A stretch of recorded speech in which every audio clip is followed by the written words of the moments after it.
बहुत बहुत धन्यवाद सर जुड़ने के लिए। पहला सवाल तो मेरा आपसे यही है कि आप यूसीसी लाने वाले आजाद भारत के पहले राज्य, पहले मुख्यमंत्री हैं। बीजेपी के लिए ये कोर इशू रहा है, उत्तराखंड में ही नहीं पूरे देश में अपनी पार्टी को इससे आपने मजबूत किया है। देखिए, हमारे देश के यशस्वी प्रधानमंत्री आदरणीय मोदी जी के नेतृत्व में बीजेपी के, जनसंघ के और हमारे देश के जो प्रमुख मुद्दे हैं, जिसके आजाद भारत में लगातार मांग होती रही है, लगातार प्रतीक्षा होती रही है, चाहे उसमें कश्मीर के अंदर धारा 370 हो, उसको हटाने की बात थी, वो माननीय प्रधानमंत्री जी के नेतृत्व में उनके कालखंड में हटाने का काम हुआ। कश्मीर को भारत का अभिन्न अंग बनाने का काम हुआ। उसी प्रकार से भगवान राम की जन्मभूमि अयोध्या में उनका भव्य मंदिर बने, यह भी लंबे समय की मांग थी।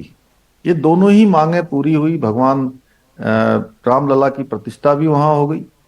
और तीसरा काम हमने भी हमारे प्रधानमंत्री जी की प्रेरणा से एक भारत श्रेष्ठ भारत की कल्पना को आगे बढ़ाते हुए देवभूमि उत्तराखंड का भी इसमें योगदान हो, समान नागरिक संहिता के लिए एक प्रयास देवभूमि उत्तराखंड से किया है। और ये हमने जो विधानसभा 2022 का उत्तराखंड का आम चुनाव था, उस चुनाव में देवभूमि की जनता के सामने ये हमने प्रस्ताव रखा था। देवभूमि की जनता ने हमको इसके लिए अपना आशीर्वाद दिया, सरकार में आने का मौका दिया, और हमने जो उनके साथ एक वायदा किया था, संकल्प लिया था, वो संकल्प हमारा पूरा हुआ, हमारा वायदा पूरा हुआ। और मैं कह सकता हूं कि जो समानता की, संविधान में जिसका प्रावधान था, उसको ही आगे बढ़ाने का काम हुआ है। संविधान की मूल भावना के अनुरूप ये काम आगे बढ़ा है। जैसे गंगा उत्तराखंड से निकलती है, उसी प्रकार से समानता की गंगा, सभी को समान अधिकारों की गंगा उत्तराखंड देवभूमि से निकलेगी। यहाँ की विधानसभा ने एक इतिहास बनाने का काम किया है। उत्तराखंड को ये सौभाग्य मिला है कि सबसे पहले हमने आपने महिला सशक्तिकरण की बात इसके केंद्र में बताई है, आर्थिक बदलाव पर जोर है। कैसे उत्तराखंड की लड़कियों, महिलाओं के जीवन में इससे बदलाव आएगा?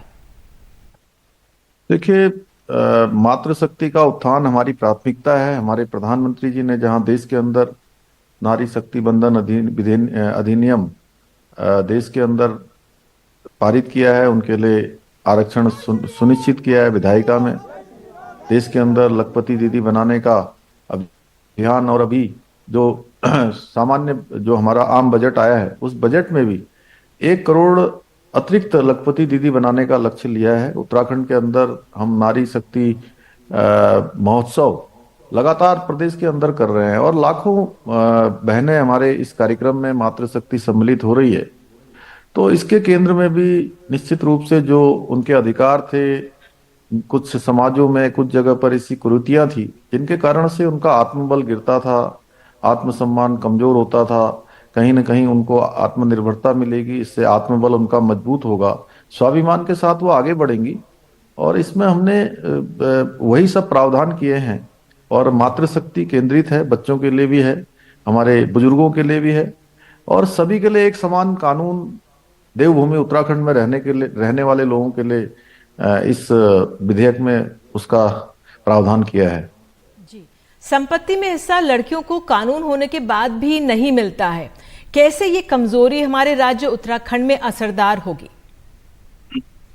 देखिए, अभी हमने विधेयक को पारित किया है, और इसके लिए हमने पहले ड्राफ्ट कमेटी बनाई थी। कमेटी ने अपना काम किया, हमने उसका परीक्षण किया, विधेयक के रूप में विधानसभा में चर्चा हुई है, अच्छी सार्थक बहस हुई, चर्चा हुई, और अब पारित हो गया है। माननीय राज्यपाल महोदय के यहाँ, राष्ट्रपति महोदया के यहाँ जाएगा। स्वीकृति मिलते ही हम इसको सशक्त बनाएंगे, इसको धरातल पर उतारेंगे।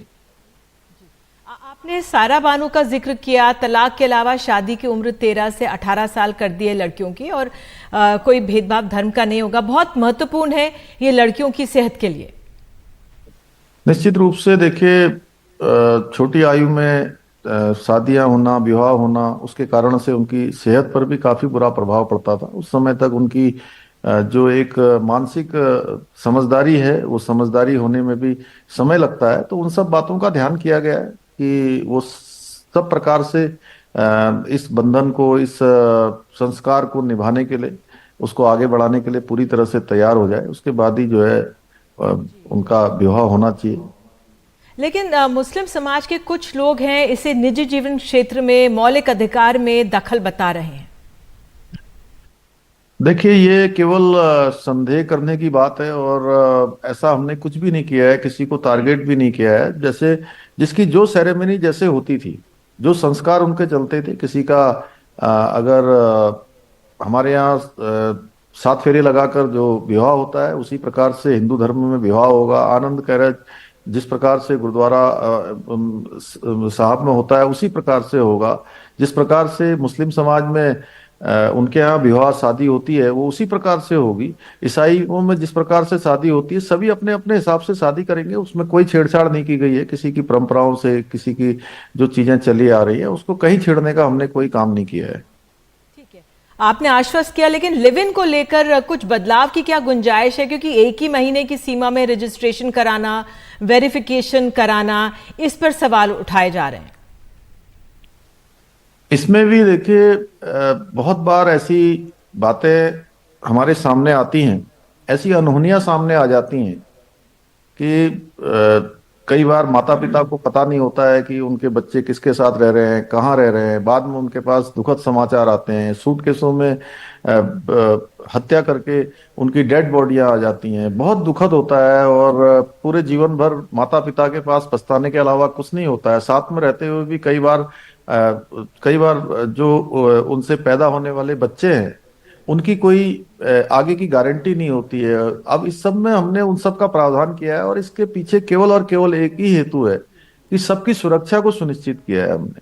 सर, ये सवाल इसलिए पूछ रहे हैं क्योंकि जो नॉर्मल शादीज भी होती हैं उनका पंजीकरण ही नहीं हो पाता। ग्रामीण इलाकों में भी किस तरह से पंजीकरण होगा? क्योंकि उत्तराखंड में केवल 10% ही जो शादियां हैं वो पंजीकृत हुई हैं। इसके लिए प्रशासनिक अमला भी चाहिए होगा। नहीं, हम उसकी सब व्यवस्था करेंगे, और हमने एक शुरुआत की है। ये कोई समापन नहीं है निधि जी, आप सब जानती हैं यहाँ के बारे में। तो ये हमारी शुरुआत हुई है, और एक अच्छे काम के लिए अच्छी नीयत से, अच्छे मन से हम आगे बढ़ रहे हैं। और मैं ऐसा मानता हूं कि हमेशा सकारात्मक सोच रखनी चाहिए, और सकारात्मक सोच रखते हुए हमको आगे बढ़ना है। तो निश्चित रूप से सारे रास्ते बनेंगे, सारी मशीनरी हमारी काम करेगी, हम लोग काम करेंगे, और जो चीजें अभी तक छूट गई हैं या जो कम हुई हैं, वो भी आगे ठीक होंगी। बहुत बहुत धन्यवाद धामी जी हमारे साथ जुड़ने के लिए और बात करने के लिए, अपना पक्ष जनता के सामने, एनडीटीवी इंडिया के दर्शकों के सामने रखने के लिए। बहुत बहुत धन्यवाद आप।